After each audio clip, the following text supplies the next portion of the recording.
జమ్మూ కాశ్మీర్లోని పహల్గామ్ సమీపంలో జరిగిన భయానక ఉగ్రదాడి ఘటన దర్యాప్తులో కీలక పురోగతి లభించింది. దాదాపు అత్యంత తీవ్రమైన ఈ దాడికి పాల్పడిన 5గురు ఉగ్రవాదులను దర్యాప్తు సంస్థలు గుర్తించాయి. నిందితులను పట్టుకునేందుకు అధికారులు ముమ్మర గాలింపు చర్యలు చేపట్టారు. ఉగ్రవాదులను గుర్తించిన 5గురిలో 3 పాకిస్తాన్ జాతీయులు కాగా 2 జమ్మూ కాశ్మీర్కి చెందిన స్థానికులు ఉన్నారని సంబంధిత వర్గాలు తెలిపాయి. ఇక పాకిస్తాన్ ఉగ్రవాదులను ఆసిఫ్ ఫౌజీ, సులేమాన్ షా, అబుల్ తల్జ్గా గుర్తించారు. మిగిలిన 2 స్థానికులు, ఒకరు అనంతనాగ్లో బీజ్ బెహార్కు చెందిన అదిల్ గురి కాగా మరొకరు పుల్వామా నివాసి ఆసన్. వీరిద్దరూ 2018లో పాకిస్తాన్ వెళ్లి ఉగ్రవాద శిక్షణ పొంది ఇటీవలే భారత్లోకి తిరిగి చొరబడినట్లు దర్యాప్తు అధికారులు వెల్లడించారు. అయితే పాకిస్తాన్ ఉగ్రవాదులైన ఫౌజీ షా గత కొంతకాలంగా జమ్మూ కాశ్మీర్లో క్రియాశీలకంగా ఉన్నారని, గతంలో పూంచ్లో జరిగిన దాడులతో సహా పలు దాడుల్లో వీరి ప్రమేయం ఉందని దర్యాప్తు అధికారులు తెలిపారు.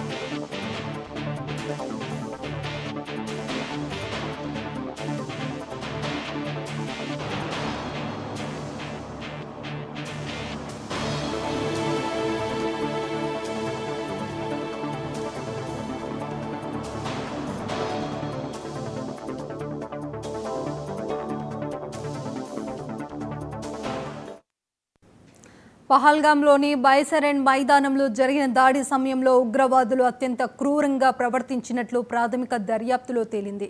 దాడి నుంచి బయటపడిన వారి వాంగ్మూలాల ఆధారంగా ఉగ్రవాదులు అక్కడి పౌరులను, ముఖ్యంగా పురుషులను ఇస్లామిక్ ప్రార్థనలు చెప్పమని, లేకుంటే సుంతి వంటి గుర్తులను చూపించి వారి మతాన్ని నిరూపించుకోవాలని బలవంతం చేసినట్లు కేంద్ర ఏజెన్సీలు తెలిపారు.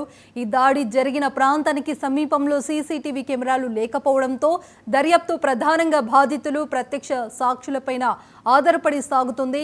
ఇక దాడి అనంతరం ఉగ్రవాదులు పీర్ పంజాల్ పర్వత శ్రేణులోకి వెళ్తుంటారని అధికారులు అనుమానిస్తున్నారు.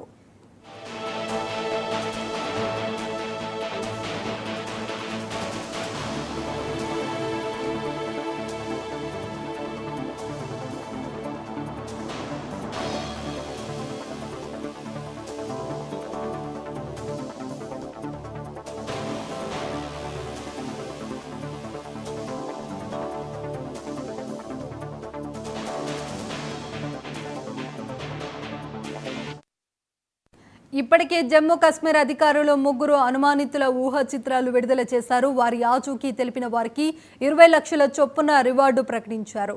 అనుమతుల్లోనూ ఒకడైన ముసాను కేంద్ర నిఘా సంస్థలు ప్రత్యేకంగా గుర్తించాయని, అతను మే 2024లో పూంచ్లో భారత వైమానిక దళ కాన్వాయ్పై జరిగిన దాడిలో కూడా పాల్గొని ఉండవచ్చని అధికారులు భావిస్తున్నారు.